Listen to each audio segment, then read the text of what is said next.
Well, welcome everyone to this episode. This is fantastic. Jody will be in this episode. She promised me she's going to be out there. She's going to be doing it. Not sure it's going to be at the end. Not sure if it's going to be in the middle. But we went to the Berkshires on Saturday. Ran into some really nice surprises and a few beautiful Audubon sanctuaries that we visited. And the surprise wasn't at the Audubon sanctuary. That will show up. Actually, you might have saw it. It was the Sandhill cranes that we saw off the road, which was just like, wow, that was a really big surprise. Certainly, we had some phenomenal snapping turtle action here, some phenomenal bullfrogs, and the butterflies were beautiful. And we got little gems, as you can see in that last little photo. But we're not going to talk about the little gems right now. We're going to save that for later. Everything is just going on. This is a great video and a very exciting video. I'm very excited to get it going. If you like it, subscribe if you can.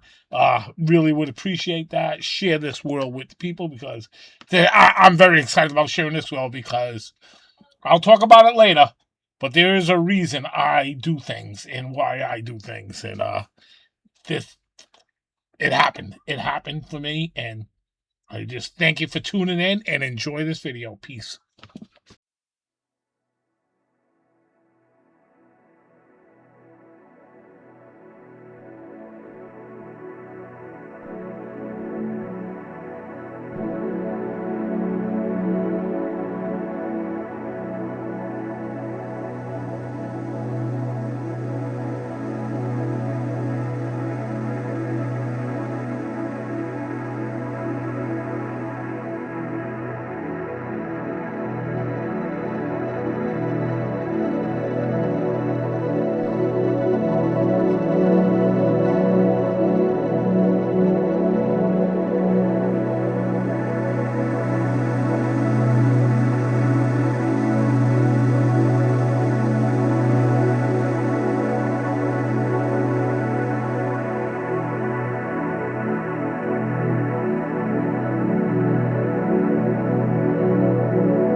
Hi, everyone. It's so great to be back.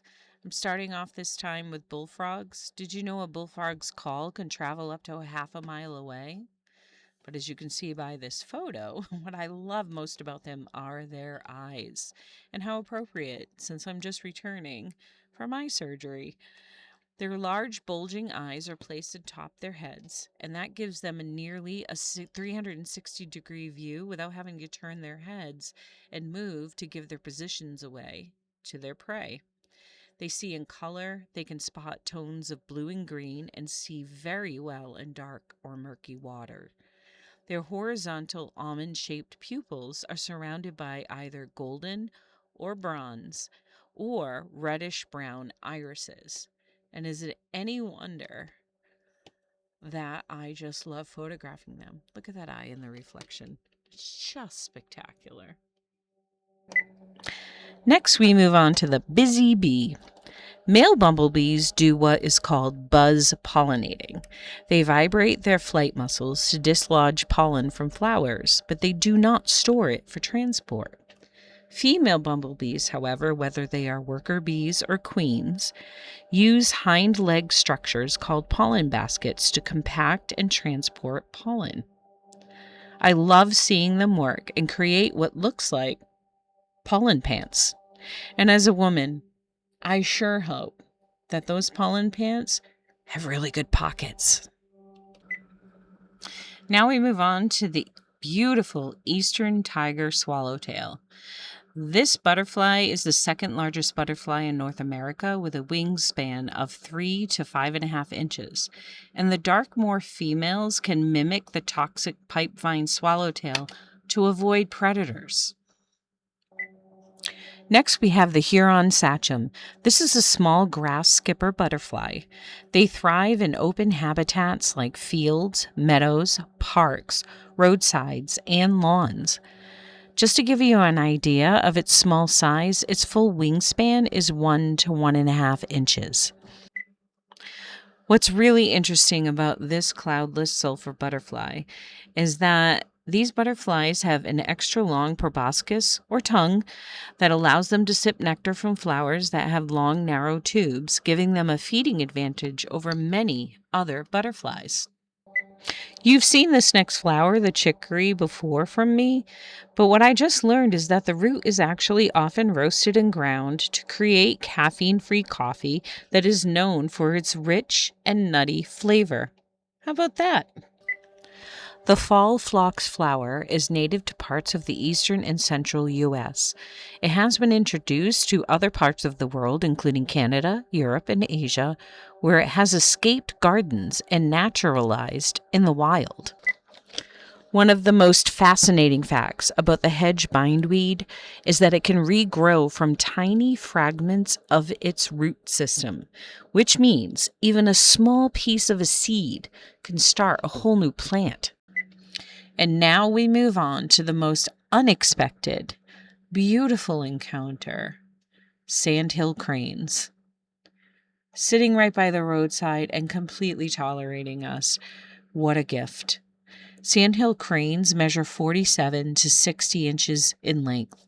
They weigh 7.5 to more than 10.5 pounds and have a wingspan of 72 to more than 78.5 inches. Sandhill cranes mate for life, and they live with their mate year-round. In the wild, they live 20 to 30 years. Breeding occurs between February and April, and their nests are built from cattails or tall grasses in wetlands. They are famous for their courtship dances and are omnivorous, feeding on plants, seeds, insects, small vertebrates, and crustaceans. They are highly migratory, traveling up to 10,000 miles annually.